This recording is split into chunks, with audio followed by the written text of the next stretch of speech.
Hello, we're going to talk about borderline today. Do you know what a borderline is? Well, you should. You should be prepared. And you probably do know what it is because it's very popular in culture today. A little less so than, autism and ADHD and narcissism. But I think this one's going to be a little bit more impactful. Got the Bunny Therapy t-shirt going on right here. And you can have that. So the first thing we're going to do is we're going to talk about borderline. Now, what's really interesting about borderline is not necessarily like a disease or anything like that. It's a structure of personality. Now, in this book, the Diagnostic and Statistical Manual of Mental Disorders, as defined by the American Psychiatric Association, it is a personality disorder, and that means that there's a pattern, a pervasive pattern of instability in interpersonal relationships, self-image and feelings, and how the feelings are, and they're impulsive, and they starts out in early adulthood and goes across various things. But from a psychoanalytic point of view, it's not necessarily like a personality type. It's the way people are kind of formed, the way they're structured. And so, you could be a schizophrenic and a narcissist, or you could just be an everyday Joe and not a narcissist, a borderline. Borderline and antisocial and narcissism are kind of classified in the same area in the diagnostic, the way everything's categorized. So, sorry about that. But, so in a psychoanalytic framework, it is kind of like not so much that it's a funky plant. It's like the plant grew in a funky way. Like the structure of the plant is funky. It's not like it was like a pristine plant and then kind of got wacky. This is like saying it was kind of created this way. Now, when I was taking my license exam, and for, I have a number of licenses in different states and stuff, but the first test, and I was terrified, by the way, I passed, of course, but one of the questions was, this personality disorder is the one that can change the most. And it turned out to be borderline. And borderline is very extreme. Like when you come across a borderline, hold on to your hat, you're in for a ride. And if you're dating or marrying one, wow. And this video, again, is going to be more practical than anything because what do you do if you find out that your partner is borderline? Because it is chaotic. Like one of the let's just go over some of the features. Okay, like one of them is that the essential feature is a pervasive pattern of instability in interpersonal relationships. Well, yeah, and marked impulsivity. And this one will get you. Like one thing that is like really pronounced about a borderline person is that if they believe that you're abandoning them, whether it's real or not, or if you actually are, they will freak out and do all sorts of things to avoid that abandonment. And I've heard tales of like someone saying, like I had a client that was dating someone who turned out to be borderline, and this person wanted them to like get rid of their favorite pet, and they refused, and they realized, okay, this person, I'm a package deal, me and the pet come together, so if you're forcing me to choose, bye-bye, I'm sticking with my pet. and the partner freaked out, wanted to walk in front of trains, wanted to jump out of windows. The person was smart enough to hide all the knives and sharp objects. Not that a borderline is actually going to kill you or kill themselves. Now, they wind up in hospitals. They do suicidal gestures. They cut themselves. They do some pretty amazing stuff. But the point isn't really so much to kill themselves as it is to sort of punish you or get you to keep from abandoning them. But it's frantic. They will freak out if they think that they are being abandoned. And there's a reason for that.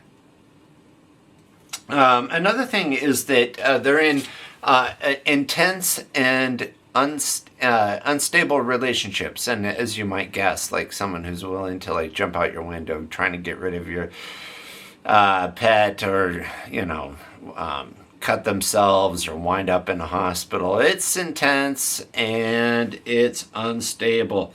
I did research on psychotherapy in New York, and one of the kind of inside jokes was that borderlines have more fun. A lot of times you can tell a borderline from the sex. Like, it's intense. It's really it just like everything else, and they do some amazingly surprising things in interpersonal contexts that can make them incredibly fun to be around and incredibly terrifying to be around. They also have like a really unstable sense of self. And this is one of the things that's interesting about them, is that their minds are constantly shifting states, meaning who they are, who you are, who everyone is. It's always shifting. Now, with some people, it could take months.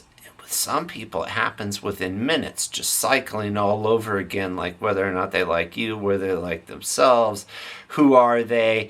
And, sometimes they can like doubt that they even exist. But the interesting thing is that they do know they exist. And, the psychoanalytic word for borderline, much like narcissism, it comes from the psychoanalytic tradition. And eventually, because people were trying to figure out what the heck's going on with these patients. And eventually it made its way to, psychiatry science. So it grew from philosophy into philosophically informed science like psychology. And then, unfortunately, it's codified in this book, which they update every few years. So don't get too attached to it. But the idea is that they weren't neurotic, meaning like just nervous or whatever, people, and they weren't psychotic. They weren't on the street like howling at the moon and being paranoid, and they didn't believe the TV was talking to them, or that they were pregnant with kittens, or the aliens were coming to their homes. And I've met all of that, by the way. I've met people, I've met Paul McCartney. It wasn't really Paul McCartney, but he swore he was Paul McCartney. And I should tell you more about that guy. That guy was really interesting. He was an amazing artist when he was Paul McCartney. When he became himself, his art went terrible. At any rate, so there's this idea that there's this kind of nervousness versus this craziness, and the borderline kind of falls in the spectrum amongst all of them. And some of them are crazy, and some of them you wouldn't really know unless you trigger them on the wrong day at the wrong time for whatever reason. And it's really painful and frightening to be involved with these people. And so I do want to speak to, what happens once you find yourself, dating a person like this. How do you navigate that? How do you bring stability to it? The decision tree of whether or not you stick with them, and if you're going to part with them, how do you do that without them freaking out and getting violent or hurting themselves or hurting other people or causing scenes and being dramatic and calling the police or winding up in the hospital. I mean, it's an intense ride when you're involved with these people. And most of the people I've seen don't get out of the relationship because it is so terrifying to abandon them. They're really impulsive. And then they do stuff like binge eat, gamble, spend money irresponsibly, use substances, and maybe they'll do like crazy sex stuff that's kind of dangerous, and they drive recklessly, and they have suicidal behavior and gestures and threats and self-mutilating behavior and cutting themselves and stuff like that. And they can have highly reactive moods. You can be with somebody and all of a sudden they're super angry, or they're super anxious, or they're super sad, and they express, if it's anger, they can express it really inappropriately, and have difficulty controlling it, and have like bitterness and outbursts. And I've heard tales of people who like trigger the like, it's like a light switch. It's like a light switch with them. They can be like perfectly fine 1 minute, and then all of a sudden it flips, and then they won't talk to you for days, might be minutes. I had this just delightful young lady. She was on, she was super high functioning, just like a real go-getter, super smart, beautiful young lady. And she wanted to be in the under 30, which is like a prestigious list of like super young professional people. And she would just like something would trigger her, and she would rage at her partner. And in the morning, she'd wake up, and for her, the switch got turned off, so she was fine. And she's like, hey, in the morning, like, how you doing? And the partner is kind of like, what was that? Is it safe? I don't know what to do. And but the borderline can recognize that, like, ooh, that was they must be freaked out. Whereas like a psychopath wouldn't care. They'd be like so focused in on getting whatever they'd say or charm you or scare you to get whatever they want. And the narcissist, they just wouldn't care. Everything was your fault anyway. So, but the borderline will notice. But if you're on the borderline's bad list, the naughty list, then you are the scum of the earth. And until that switch flips again, oh, you're a wonderful person. So that brings me to one of the more interesting features of the borderline is the split. And what we mean is a split in the personality. And so it goes from hot to cold. And like that switch I'm talking about, it goes between extreme idealization and extreme devaluation. So like, when you first start dating someone, like I said, like you can tell from the sex, from the intensity, you're just enamored with this person. This person's like amazing. And they love you. They love everything about you. You walk on water. It's great when you're a therapist and you first like meet somebody and you're like, wow, I'm the best therapist in the world. And then you have to stop yourself. Wait a minute.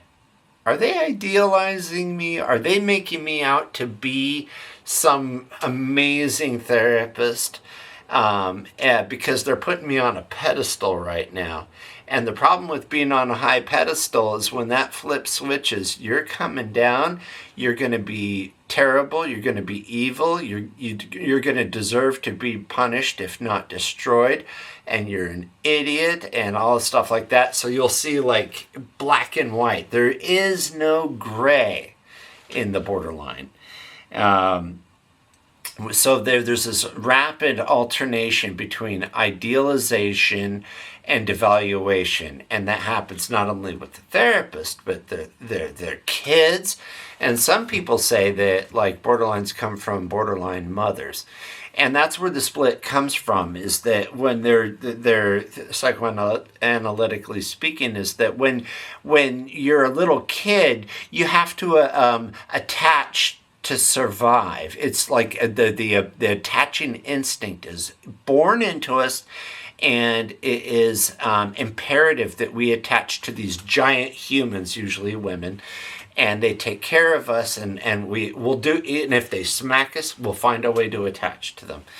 And the thing is that if you have like a borderline mother, then you are the best child in the world. And then when you are bad, you're evil and deserve to be punished and ignored and condemned and all that stuff.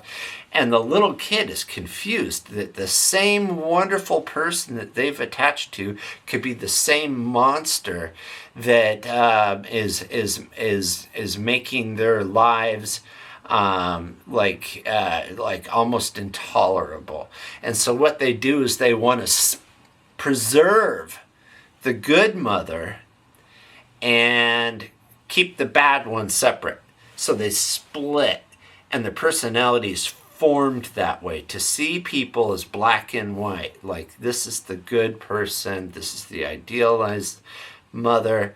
And so we don't want to acknowledge the bad ones, so we split them in half and we focus in on that. And then when they grow up, then they're with you and they're like, oh, you're the best ever. And then one day you do something or something goes wrong, and then they it's like there's a flip, and now you are the bad one, and you deserve to be condemned and punished. And so. You don't want to be the bad person, because if you do, I've heard stories of people, of them going into your closet and shredding your clothes, or picking up your food and throwing it, and like not talking for days, like I mentioned. And it's a rough ride. And not to mention the suicidal threats, the suicidal behaviors. And if there's a child involved, it's even more heartbreaking, because the kid has to watch all of this craziness, and they're so impulsive they can't really rein it in. Now they can rein it in, and there's like a whole part of the treatment of the borderline that I will not go into here. I will save it for the Patreon, for people who are in training or want to be armchair psychologists, or just want to learn more about this. And at the $50 level, you can ask me a question directly, like, oh, I think in your video, I think that's that person. What's going on, and how do I handle this? But when you're on the good side, it's the greatest feeling in the world. But the switch will flip, and things will go sour really fast. And then there's the question of, like, do you have kids with this person? Do you? And most people, like I said, who get involved, they can't bring themselves to exit, because it's so terrifying and intense and unpleasant to see their partner switch into this dark version of themselves. And like I said, with the borderline, they're really confused, because they're not choosing to have these rapid shifts in state and thinking and mind, stuff like that. It just happens. And again, it could be like moment to moment, or it could be months. And so, but the good news is they do have a grip on reality, and they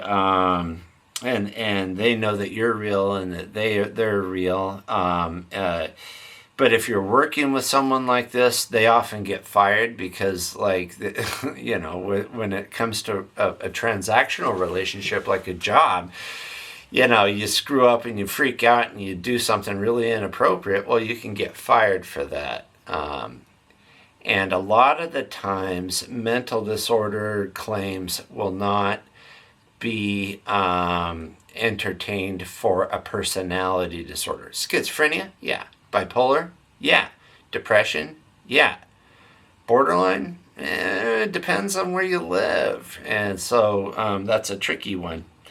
So what do you do? How do you navigate this world with the borderline? And there's something that I came up with called fact limit, because boundaries are everything with the borderline, and I'm not going to say much more than that, but there is the fact limit. You're like, if you're out and they're causing a scene, you're making people uncomfortable, it's inappropriate, it's got to stop now, that kind of thing. And you don't want to lock horns with them, but at the same time, you don't want them to endanger themselves and others, or ruin a situation. So there's got to be some boundaries. Safety first. Nobody needs to go to the hospital. Nobody needs their faces scratched.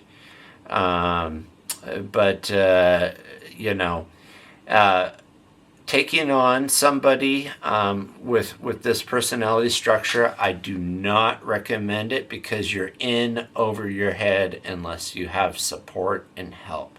And if you choose to go down this route, get that support and get that help and get that advice. Email somebody like me. But safety first. And like if you're in a situation where it's the loyal dog, or the person that's gonna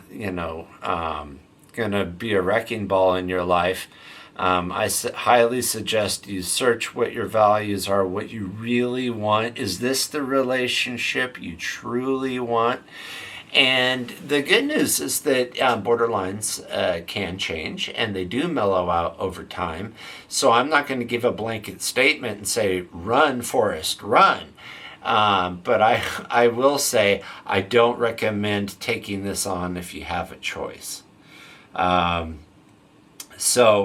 Again, it really comes down to your values, what's important to you, whether or not you feel like you can hang in there. But the change has to be willing. It's possible, but it's often incremental and difficult. And I wouldn't recommend taking it on if you're aware of it straight out of the box. You can't fix them, and you're biting off more than you can chew. So having said that, please go to the websites. And now, if you look at this piece of paper, everything in black is more of a heading. It's the blue we're interested in. We're interested in heraldsquarepsychology.com.